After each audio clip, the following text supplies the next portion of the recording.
আমি একটা ছোট মুখে বড় কথা বলি, এটা এই সরকার 4 মাসে পারে নাই, এটা 14 মাসেও পারবে না। এই পুলিশ এমনই থাকবে, নির্বাচন কমিশন এমনই থাকবে। আপনারা তো সংসদের বাইরে ছিলেন 15 বছর, আপনাদের তো 70 অনুচ্ছেদ ছিল না। আমরা কি দেখেছি আপনারা দলের সমালোচনা করে পল্টন ময়দানে বক্তৃতা দিয়েছেন? এবং এখন তো নেগেটিভ আরো পাল্টে গেছে যে শেখ হাসিনা আসলে বিদেশে পালায় যান নাই, জানো নাই, তাকে জোর করে তাকে একটি বিমানে উঠিয়ে দেওয়া হয়েছে এবং সেখান থেকে জোর করে তাকে মানে বাইর করে দেওয়া হয়েছে, যেটা আসলে প্র্যাকটিক্যালি ইম্পসিবল। শেখ হাসিনা প্রধানমন্ত্রী থাকা অবস্থায় তিনি যদি চাইতেন তার গায়ে স্পর্শ করার আগে এসএসএফ এর অনেক জায়গাগুলি পার হয়ে অনেকগুলি হইতে তিনি পালায় গেছেন, সেইটাই ঠিক। বাট নেগেটিভ এখন পাল্টানো হয়েছে। রাষ্ট্রপতি শাহাবুদ্দিন চুপ্পু পদে টিকে গেলেন বিএনপির কারণে। আমরা এটা দেখেছি, জুলাই আন্দোলনে পালিয়ে যাওয়া আওয়ামী লীগ ও বিএনপির ইচ্ছা না থাকায় নিষিদ্ধ হচ্ছে না। খোদ প্রধান উপদেষ্টা মিডিয়ায় সাক্ষাৎকার দিয়ে কথা বলেছেন। কিন্তু আওয়ামী লীগ পালিয়ে প্রবাসী, তারা যুক্তরাজ্য জাপানে রাজনৈতিক সভা করছে, সেখানে শেখ হাসিনা অডিওতে বক্তব্য দিচ্ছেন। প্রবাসে সক্রিয় আওয়ামী লীগকে কি দেশে সুযোগ দেওয়া উচিত নাকি অনুচিত? আপনার অবস্থানটা আমি একটু শুনতে চাই, এবং একইভাবে মান্না ভাইয়ের অবস্থানটা আমি শুনতে চাই। যে মানে আমরা নেতা বা জনগণের পার্সপেক্টিভটা শুনলাম, আপনাদের দর্শক আজকের ভিডিও দেখলে আপনি রীতিমতো অবাক হয়ে যাবেন। তাই গুরুত্ব সহকারে এই ভিডিওটি সম্পূর্ণ আপনি দেখুন এবং একটা লাইক এবং একটা কমেন্ট করুন। একটু শুনতে চাই বেচা ফারানা।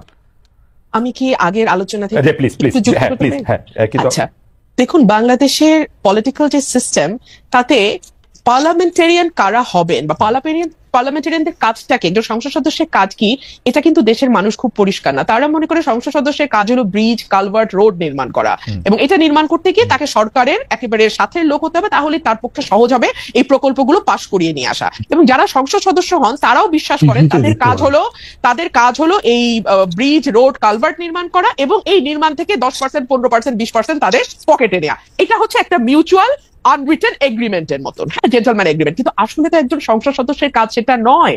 একজন সংসদ সদস্যের কাজ পলিসি মেক করা, একজন সংসদ সদস্যের কাজ আইন প্রণয়ন করা, একজন সংসদ সদস্যের কাজ সরকারকে জবাবদিহিতার মধ্যে আনা। দেখুন, সংসদের 70 অনুচ্ছেদ সংবিধানের, আমরা যে এটা নিয়ে এত লাফালাফি করছি, আচ্ছা, সংবিধানের 70 অনুচ্ছেদ অনুযায়ী আপনি দলের বিপক্ষে ভোট দিতে পারবেন না। আপনি কি 54 বছরে দলের সমালোচনা করে কোন সংসদ সদস্যকে সংসদে দাঁড়িয়ে বক্তব্য দিতে শুনেছেন? না, কিন্তু বেরসে পারে না।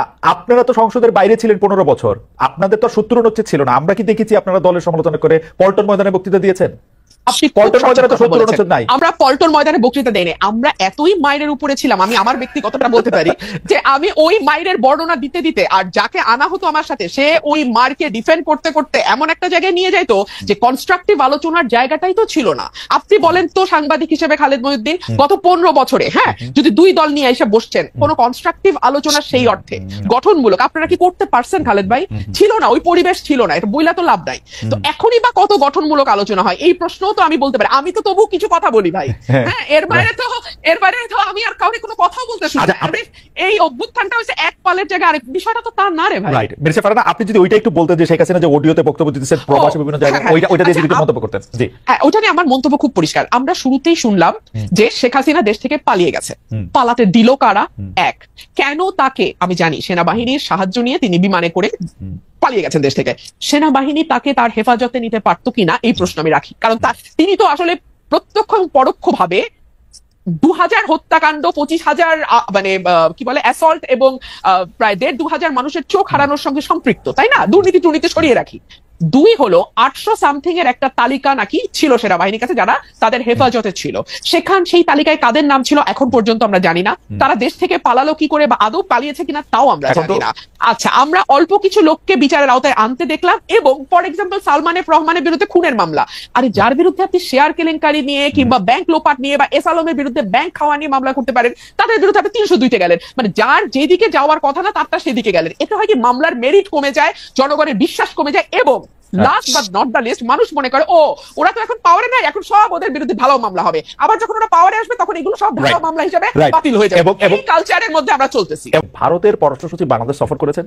দুটি বিষয় তিনি অনেক কথা বলেছেন বলে মিডিয়াতে এসছে। দুটি বিষয় হলো আমাকে সবচেয়ে বেশি মানে আমাকে নাড়া দিয়েছে। একটি হচ্ছে তারা বলেছে যে আগের সরকারের সাথে তাদের যে সম্পর্ক ছিল, এই সরকারের সাথেও তারা সেই সম্পর্কই রাখতে চান। এই প্রসঙ্গে তারা মনে করিয়ে দিয়েছেন যে ডক্টর ইউনূসকে যেই বিদেশি সরকাররা সবচেয়ে আগে সমর্থন জানিয়েছেন, অভিনন্দন জানিয়েছেন, তার মধ্যে মোদী সরকার সরকার একজন। আর দুই হচ্ছে তারা একদম স্পষ্ট বলতে চেয়েছে যে ভারত এবং ভারতীয় মিডিয়া এক না। আমি আপনার একটু জায়গা থেকে একটু শুনবো যে এই যে সোশ্যাল মিডিয়ায় বাংলাদেশ বিরোধী গুজব অপতথ্য ছড়ানো, বনাম ভারতের পতাকা মারানো, সাবেক সামরিক কর্মকর্তাদের কলকাতা বিহার উড়িষ্যা দখলের হুমকি, এগুলিকে আসলে আপনারা পুরোটা মিলে আপনারা কি দেখেন? আর ভারতীয় মিডিয়া সার্কাস তো আছেই।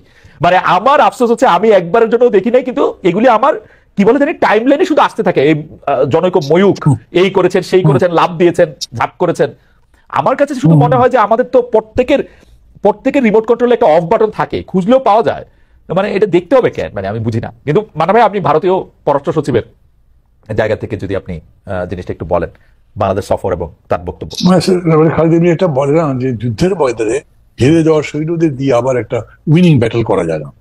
আমার কাছে মনে হয় ইন্ডিয়া তো চাণক্যের দেশ, তারা খুব বিব্রত আছে শেখ হাসিনাকে নিয়ে। তারা তো তাকে মানে বের করে দিতে চেয়েছিল, কোথাও জায়গা দিতে পারে নাই, অতএব তাদের দেশে রাখতে পেরেছে। যদি শেখ হাসিনা বলতেন যে আমি যা দিয়েছি ওরা কোনদিন ভুলবে না, ভারত আসলে ভুলতে পারে না যে এর জন্যই আমরা এত কিছু পেয়েছি, সেইটা ভেবে তাকে ফেলেও দিতে পারছে না। কিন্তু আমি মনে করি না যে তারা মনে করে যে শেখ হাসিনাকে দিয়ে আবার একটা উইনিং ব্যাটল করা যাবে, জিতে তারপর তাকে ক্ষমতায় বসানো যাবে, আগের সেই হারানো সাম্রাজ্য ভারত ফিরে পাবে, আমার এটা মনে হয় না। মানে যদি করেও দ্যাট ইজ শিয়ার স্টুপিডিটি। তারা একদম বুঝে করছেন কি করেনি তা আমি জানি না, কিন্তু এটা ঠিক যে আমরা এইবার এই ঘটনার পরে আগরতলা সহ যা যা হলো তার জন্য আমরা ভারতের কাছে আগের মতো জি হুজুর তো করিনি, বরঞ্চ আমরা আই বল টু আই বল কথা বলেছি, আমরা আমাদের কথা বলেছি এবং এটা বুঝে গেছে। দর্শক, সম্পূর্ণ ভিডিও দেখলেন, অবশ্যই আপনাদের মতামত কমেন্ট বক্সে জানিয়ে দিবেন।